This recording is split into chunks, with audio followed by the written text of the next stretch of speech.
कि जो यूजीसी की गाइडलाइंस है, रेगुलेशंस है, उसको डिफेंड करने की जो लड़ाई है, जो हम देखते हैं जिस तरीके से पिछले कई सालों से जैसे इंस्टीट्यूशनल मर्डर्स किए जाते हैं, उसके बाद में बड़ी लंबी लड़ाई के बाद में ये रेगुलेशंस हमारे सामने आते हैं। और जब लाते हैं रेगुलेशंस को हमारे सामने, तब ये समझता है कि उसके अंदर जो लूप होल्स है, उन लूप होल से क्या सच में सामाजिक न्याय को निश्चित किया जाएगा। लेकिन हम ये जानते हैं कि जब ये रेगुलेशंस लाए जाते हैं तो रेगुलेशंस को और स्ट्रेंथन करने की जरूरत है। जितने भी हमारे यहाँ पे साथी मौजूद है वो इस बात से अग्री करते हैं कि जी, रोहित वेमुला एक्ट के तर्ज पे इस रेगुलेशंस को स्ट्रेंथन करने की जरूरत है। और यहाँ पे जिस तरीके से ऑर्गेनाइज्ड प्रोटेस्ट दिखाने की कोशिश की जाती है कि ये रेगुलेशंस जो है ये एक तरीके से समाज को तोड़ने की बात करते हैं, एक तरीके से स्टूडेंट्स को तोड़ने की बात करते हैं, तो जी एक बात तो सही है कि ये समाज कभी जुड़ा हुआ था नहीं।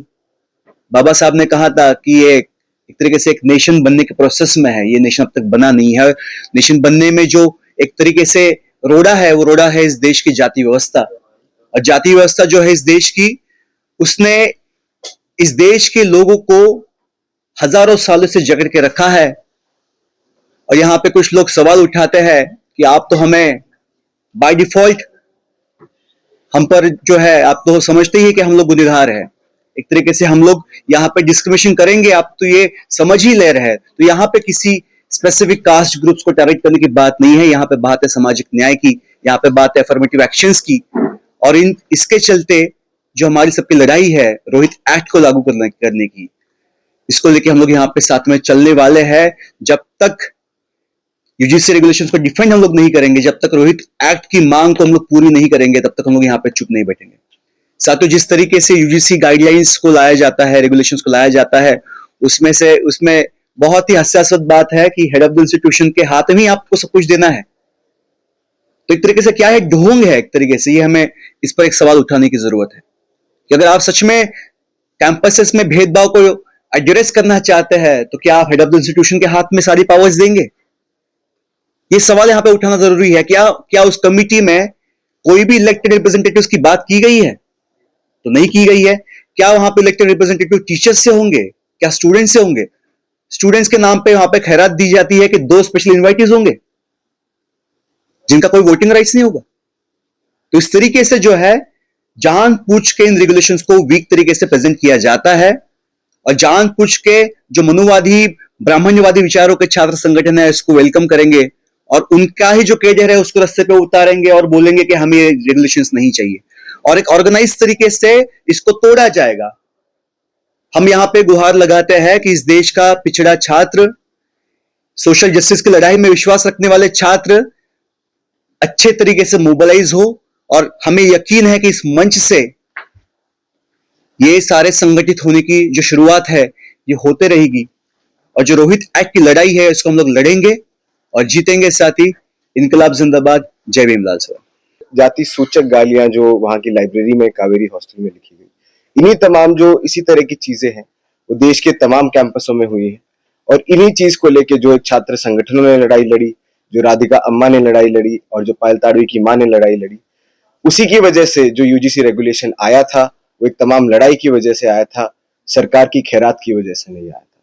और जो जातिवादी और ब्राह्मणिकल जो फोर्सेस ने जिस तरह उसको रातों रात स्टे करा दिया है, उससे हमें यही पता चलता है कि किसकी विम्स पे कोर्ट चलता है, किसकी विम्स पे पार्लियामेंट चलती है, और कौन असल सेंस में इस देश में ऑर्गेनाइज्ड है, और किसकी पूंजीवादी मंशाओं पे यहाँ का डेमोक्रेटिक इंस्टीट्यूशन काम करता है। और साथियों, इसको हमें हिस्टोरिकल कॉन्टेक्स्ट में भी देखना होगा कि जब बुद्ध अपनी रेवोल्यूशन कर रहे थे तब कौन सा समाज आगे आके उनके खिलाफ काउंटर रेवोल्यूशन लेके आया था। जब सत्यशोधक समाज अपनी रेवोल्यूशन कर रहा था, किस तरह ब्राह्मणवादी तिलक ने गणेश चतुर्थी का एक मोर्चा उठाया था। जब बाबा साहेब हिंदू कोड बिल लेके आए थे तब भी सवर्ण समाज, अपर कास्ट समाज ही था जिन्होंने इसके खिलाफ एक काउंटर रेवोल्यूशन रची थी। मंडल ले ले, चाहे हम अभी का यूजीसी रेगुलेशन ले ले, ये कोई इतिहास में नई बात नहीं। लेकिन इतिहास के जिस पड़ाव पर अभी हम खड़े हैं, जब लड़ाई के बाद हम रोहित एक्ट चाहते हैं, और ये जो यूजीसी रेगुलेशन आया, इसको हमें लागू कराने के लिए, इससे स्टे हटवाने के लिए डेमोक्रेटिक स्टूडेंट्स फेडरेशन इस लड़ाई का पूरा भागीदार है, और इस लड़ाई में पुरजोर तरीके से सभी का साथ देगा। और अपनी बात मैं 2-3 बातों के साथ ही और खत्म करूंगा कि ये वही लोग हैं जो लोगों के हाथ से पानी, दलितों के हाथ से पानी छान कर पीते हैं, या पीते भी नहीं है, लेकिन ये उनका खून बिना छाने हुए पी जाते हैं। और उसी के साथ साथ यहाँ से थोड़ी ही दूर पार्लियामेंट में कुछ समय पहले होम मिनिस्टर अमित शाह ने कहा था कि तुम अम्बेडकर अम्बेडकर बोलते रहते हो, भगवान का नाम ले लेते तो तुम्हारा कुछ हो जाता। हम यहाँ से होम मिनिस्टर को, भाजपा आरएसएस को भी बता देना चाहते हैं हमारे संगठन की तरफ से कि सड़कों पर हम उतरेंगे और अम्बेडकर अम्बेडकर अम्बेडकर फिर से बोलेंगे, हम रोहित का नाम लेंगे, और यूजीसी का जो रेगुलेशन है उससे स्टे हटेगा, रोहित एक्ट भी लागू होगा। दुनिया में तमाम तरह के पागल हैं, लेकिन भारत ही ऐसा देश है जहां हमें इस तरह के आध्यात्मिक पागल देखने को मिलते हैं। तो अपनी बात इसी के साथ खत्म करूंगा, और डीएसएफ की तरफ से यही बात रखूंगा कि लड़ो पढ़ाई करने को और पढ़ो समाज बदलने को, और शिक्षा पे जो खर्चा हो वो बजट का 10वां हिस्सा हो। उसके साथ साथ जो रोहित एक्ट के अंदर जितना भी प्रोविजन है उसको एक डाइल्यूटेड वर्जन में ही सही, लेकिन पहल के तौर पर यूजीसी रेगुलेशन में लाया गया, उसको स्ट्रेंथन करने के लिए भी डीएसएफ पुरजोर तरीके से सड़क पे रहेगा। साथियों, आपने अभी सुना होगा कि यूजीसी इक्विटी रूल को लेकर के इलाहाबाद विश्वविद्यालय के बरगद लॉन में एक परिचर्चा बुलाई गई, न तो पक्ष में न तो विपक्ष में। तो होता है क्या कि वहां पर बजरंग दल की गाड़ियां आती हैं, विद्यार्थी परिषद के बच्चे आते हैं और उनके साथ मारपीट करते हैं, सिर्फ छात्रों के ही साथ नहीं बल्कि छात्राओं के भी साथ। तो उस इलाहाबाद विश्वविद्यालय के उस पे सोशियोलॉजिकल एस्पेक्ट से वाल्टर एंडरसन और आलोक पंत का काम है। 1970 का या 1969 से 70 के सेशन का डाटा है, मैं बाद में आपको दे भी दूंगा, जहां पर 42% स्टूडेंट्स ब्राह्मण थे, 22% जो स्टूडेंट्स थे वह कायस्थ थे, 14% जो स्टूडेंट्स थे वह ठाकुर राजपूत कम्युनिटी से थे, 13% वैश्य थे, 5% जो है शेड्यूल कास्ट से थे, और 3% अदर लोग थे, और मुस्लिम में सैयद लोग थे। ये इनका सोशियोलॉजिकल डेटा है। तो साथियों, आप देखेंगे कि विश्वविद्यालयों की क्या स्थिति रही। बाद में मंडल कमीशन आए, अर्जुन सिंह जी ने विश्वविद्यालयों में आरक्षण दिए, डेमोग्राफी चेंज हुई, और आप देखेंगे कि धीरे धीरे जो स्टूडेंट्स यूनियन थे उसमें भी इन तबकों के लोग आए। उसके ही साथ साथ उस साल का शासन का चुनाव होता है, उसमें आप कैंडिडेट्स देखेंगे तो प्रेसिडेंट पे 4 हैं तो 3 ब्राह्मण्स हैं, सेक्रेटरी पे यदि 5 है तो 3 ब्राह्मण्स हैं। तो आप देखेंगे कि बहुत ढंग से छात्र संघों को भी बैन किया गया, और शिक्षा व्यवस्था में जब इन तबकों के लोग आए तो शिक्षा व्यवस्था को भी चौपट किया गया। जो पिछले कुछ समय जो स्पेस जेएनयू का था शिक्षा व्यवस्था में, जब जेएनयू नहीं था तो वह स्पेस इलाहाबाद यूनिवर्सिटी के पास था, लेकिन जब इन तबकों के छात्र वहां पर आए तो उसको बर्बाद किया गया। इन तबकों के छात्र जब जेएनयू में भी आए तो उसको भी बर्बाद किया गया। और यह स्पेस कहाँ जा रहा है? तो यह स्पेस जा रहा है विदेशों में और प्राइवेट यूनिवर्सिटियों में, जहां पर तो भेदभाव की बात ही नहीं होती, जबकि भयंकर भेदभाव होते हैं। अदिति ने अफ्रीका का उदाहरण दिया, जो हमारी जेएनयू के प्रेसिडेंट हैं। तो जो कहते हैं कि हम जातिवाद नहीं करते, हम पिछड़ी जातियों या अनुसूचित जातियों के साथ भेदभाव नहीं करते, उनके लिए अफ्रीकन इतिहासकार चिनुआ अचेबे कहते हैं कि जो घटना है, जो इतिहास है, सिर्फ शिकारी के ही नजरिए से नहीं देखा जाना चाहिए, बल्कि उस शिकार के भी नजरिए से आपको देखना चाहिए। कहने का मतलब यहाँ पर यदि शेर शिकारी है तो उस हिरन के भी नजरिए से आप उस घटना को देखेंगे, उस भेदभाव को देखेंगे। जब हम हॉस्टल में बैठ करके मेस में खाना खाते हैं, जब हम कैंपस में घूमते हैं, यदि हम टॉप भी किए हैं लेकिन हमें कोटे वाला बोला जाता है, तो उस भेदभाव की बारीक को आपको समझ में आएगा। साथियों, हम जब त्रेता युग में जाते हैं तो संबूक, जो कि हिमाकत करते हैं पढ़ने की, तप करने की, लेकिन उस समय की जो सत्ता थी उनका वध कर देती है, उनका गला काट देती है। आज क्या हो रहा है? आज तो जो पढ़ रहा है, रोस्टर के खिलाफ आंदोलन कर रहा है, सरकार के खिलाफ कुछ बोल रहा है, तो आज की जो सत्ता है आपका गला तो नहीं काट रही है, लेकिन आपकी जो भविष्य है उसको जरूर चौपट कर दे रही है, आपकी डिग्रियों को चौपट कर दे रही है। तो हम आते हैं जब अपने अगली बातों पर, तो आप देखेंगे कि ये जो वर्तमान समय की जो सरकार है, जो संसाधन है उनका जिस तरीके का असामान्य बंटवारा किए हुए है, यह जो देश है एक गृह युद्ध की ओर आगे बढ़ रहा है। आज के समय में जो गरीब है उसको लड़ाना बिल्कुल आसान है और यह वही काम कर रहे हैं। ये जो लेबोरेटरी ओबीसी एससी एसटी के छात्रों को यह जो सरकार है बना रही है, इससे इसको बचना चाहिए। हम यह बात कहना चाहेंगे कि जो हमारा छात्र संगठन है एनएसयूआई, ये जो आंदोलन चल रहा है पहले से इसके समर्थन में है।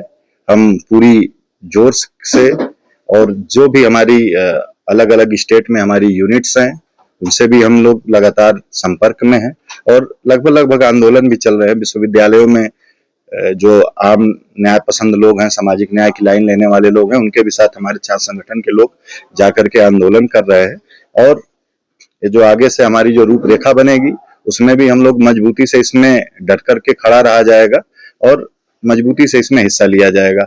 ये एक प्रमुख बात जो हम इसको बोल करके हम खत्म करेंगे अपनी बातों को, कि वीपी सिंह जी ने पिछड़ों को आरक्षण दिया, उस पर भी खूब हो हल्ला हुआ। हमारे एक साथी ने बोला कि क्रांति जी ने कि दिल्ली यूनिवर्सिटी में एक छात्र जल करके मर गया, वह भी कोर्ट में चैलेंज हुआ लेकिन कोर्ट में पीटा नहीं। फिर से जो ओबीसी को यूनिवर्सिटीज में आरक्षण दिया गया उस पर भी खूब हो हल्ला हुआ, कोर्ट में गया लेकिन वह पीटा नहीं। ईडब्ल्यूएस का आरक्षण हुआ, उस पर भी आंदोलन हुए, कोर्ट में गया लेकिन वह पीटा नहीं। यह पहला इस तरीके का ये जो सरकार है इसका लेबोरेटरी से या जो यूजीसी रेगुलेशन आता है जो कि पहले ही सुनवाई में पिट जाता है। तो हम इस मंच के माध्यम से जो वर्तमान समय की सरकार है बीजेपी और आरएसएस की, उसकी नीयत पर भी सवाल खड़ा करना चाहते हैं। The already mentioned about the recent issues happening in the country's education sector. As you all know that there is a series of changes happening in India's education sector from 2014 onwards. When this BJP government came to power, there are a lot of issues happening in India's education sector, ranging from various issues. As you all know that the new regulations which has been implemented by the University Grants Commission is purely anti-student policies, which never benefit any student community or any student who is studying in the universities. As you all know that the UGC, the IICT, NCT all are coming under the one regulation, and the government is trying to include all this in one hand, and they're trying to regulate all the forces in their hands, especially in the education field. And they're trying to stop giving fund to universities rather than they're giving loans, and they're saying that we'll never allot much fund for the education purpose. So this is very shame for India's education sector. India's GDP is already saying that 6% should be spent for education purpose, but till now they are not giving much funds for development of education sector in India. Rather than giving allocations for the fund for the universities through UGC, they are trying to curb the present fund, and they're saying that we'll never allot much more funds for the enhancement of the university activities. So the academic field here, the student community here, all are fighting for this. Yesterday we had a student parliament in JNU also. Whoever tried to speak against this, they are trying to avoid from the campus, they are restricting from the campus. This is evident in all over the campus now in India. In the Rohit Act also, we should have to take very good step to implement the Rohit Vemula Act in all over the country. So this is a request by all the student union leaders, student parties and the public and the civil society and the academic field that we should implement Rohit Act. We should strongly comment against the VBSA Act and the recent regulations made by University Grants Commission. So on behalf of the Muslim Students Federation, we extend all the solidarity and help from our side against this movement, and we are strongly with this student unity fight against the injustice by the present government, and we all should go together for a better standard in our education sector and the better education for all. Thank you very much.